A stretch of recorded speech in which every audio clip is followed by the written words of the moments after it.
I'm not gonna lie, I love spreadsheets and I love tracking. I love tracking in my business, I love tracking in my personal life. I've got trackers for everything. Here's the thing though, most real estate agents are allergic to spreadsheets. They hate numbers. I lose them when I mention any of that. Stick around. I'm gonna really go deep here in a way that you can understand, that you can implement some of these tracking systems into your business, or at least know where you might be missing out in your business and the thing that might be holding you back from the growth that you desire and deserve.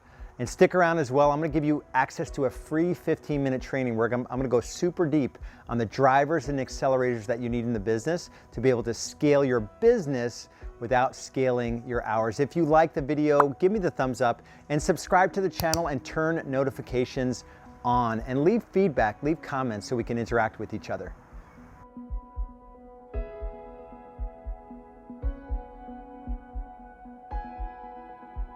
Most real estate agents and team leaders are not wired for numbers or tracking or spreadsheets.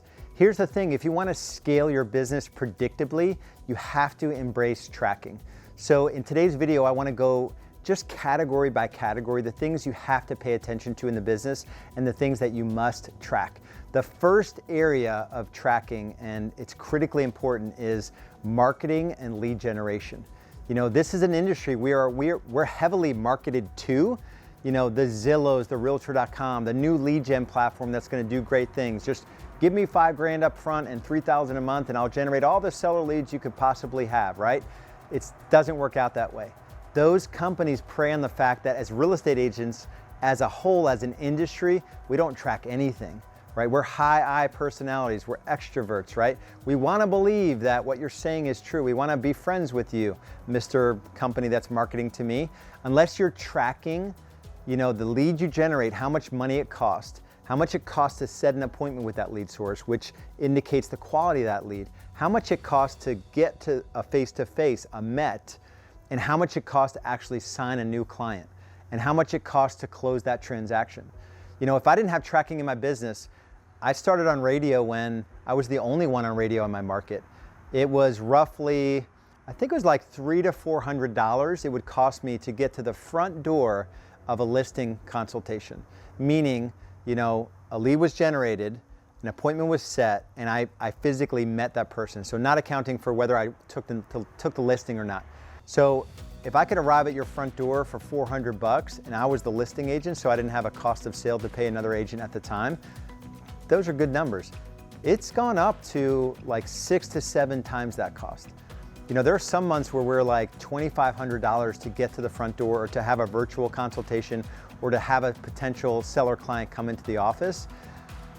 It's still not an awful ROI, but we're at the point with radio that on a net basis, we've gone from 7, 8 times cash on cash return to 2 to 3 times cash on cash return.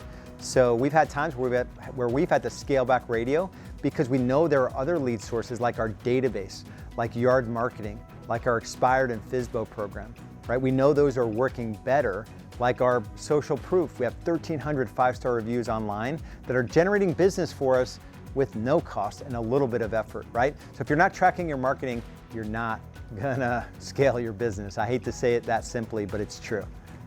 The next area that tracking is critically important is in your new business development efforts. When I talk about new business development, it's what are you doing every day to bring in new business, right? You can't rely on the buyer that you're showing homes to or the listing that you have on the market. Every day you have to carve out a time block in your day. We do 3 hours with 50 minutes on laser focused new business development and 10 minutes off for 3 cycles at a minimum.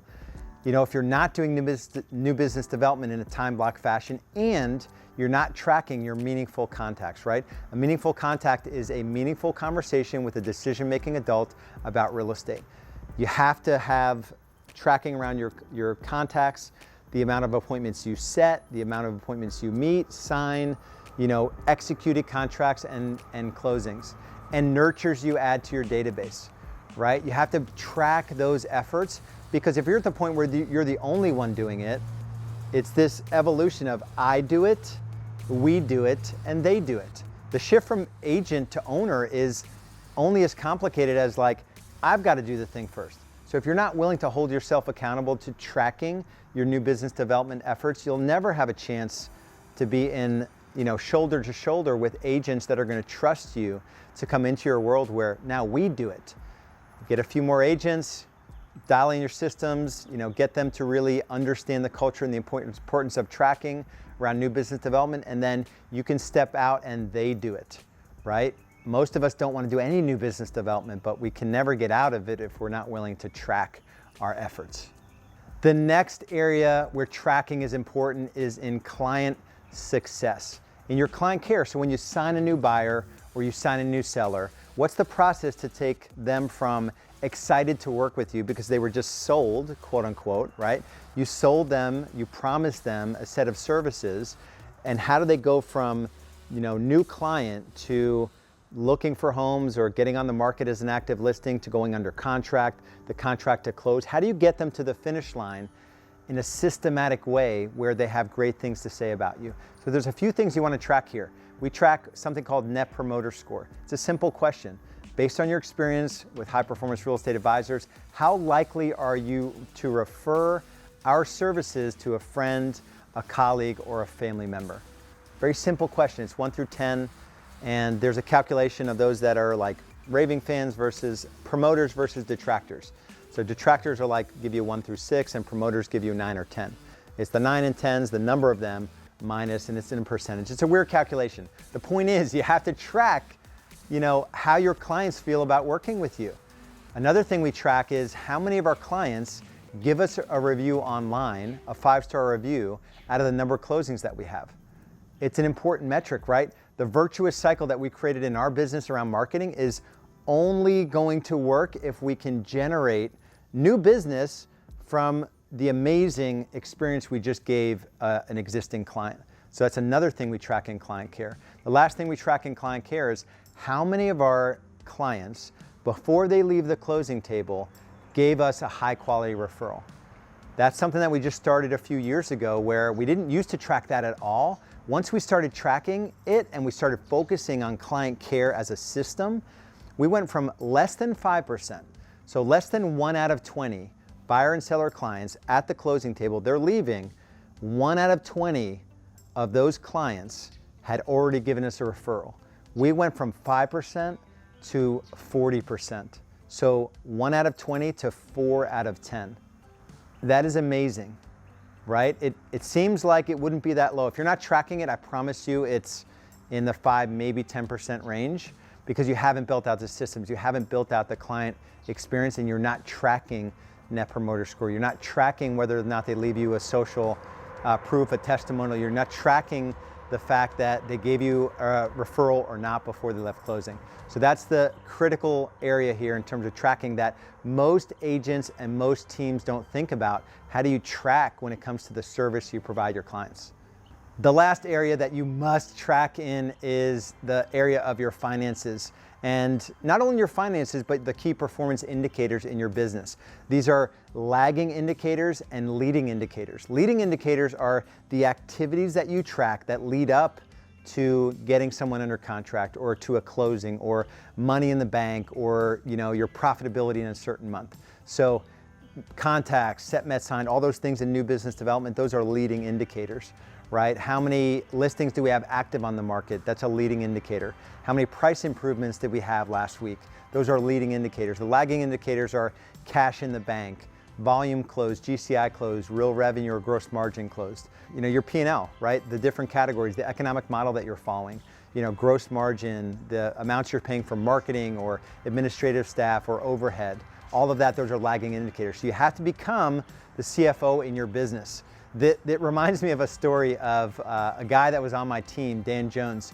I knew he had an entrepreneurial spirit in him, and I knew he was eventually going to do his own thing. He spent 3 years with me, was a really awesome agent, sort of saw my operation from the inside, and decided to go out on his own and do it. And eventually, after some prodding and convincing him that it was cool that I taught him how to do what I had done in my business, he was struggling as a solo agent.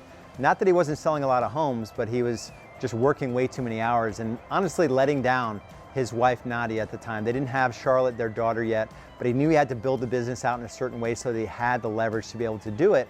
And I think about the area of finances, and Dan, when we first used to coach together, he used to physically come into my office, and once a month we would just sit across from each other and we would do a financial review. And he would write out on a piece, like a legal pad, yellow legal pad, all of his commission checks and all of his expenses. So he would do his P&L, which is a lagging indicator. He would write out his P&L. And I honestly believe, I would tell him month after month, I'm like, hey, this is my bookkeeper. Call her for like minimal dollars per month. You can afford it. She will do your books, and she can print out a really good looking PDF, and all you need to do is review it. And he said, no, I'm good, I'm good. And I believe that manual process of just physically writing out, I paid this money to Lars for business coaching. I paid this for, leads to realtor.com. I paid this for my assistant, all of these expenses. I believe it was a visceral experience for him to realize that, okay, this is my model. These are the income I'm bringing in and the money I'm generating. So he went from 65 sides to 300 sides, from struggling at 500K to make the hours worth of money he was making to 3 million in GCI, where he hasn't been in production for a couple of years. He coaches and loves on his agents and holds them accountable. He took 2 months off when his daughter Charlotte was born, and now he can show up in a way that he didn't have growing up. He shared a story with me about his dad not being there for him, being gone for a week or two at a time, doing business and providing for the family, where he wasn't able to have that dad growing up. And we connect there on that level as well with my experience with my dad. But anyway, just a cool story, and it reminded me of, like, don't overcomplicate this. If you're at the point where all you need to do is kind of add up your commission checks and then add up your expenses and do a P&L by hand, do it, but you must start tracking in your business. I mentioned earlier in the video that I put together a 15-minute training to take you through the 4 drivers and 12 accelerators to scale your business without scaling your hours. Just go to predictablerealestatesuccess.com or click on the link below. If you like the video, give me the thumbs up, subscribe to the channel, and turn on notifications. We'll see you in the next video.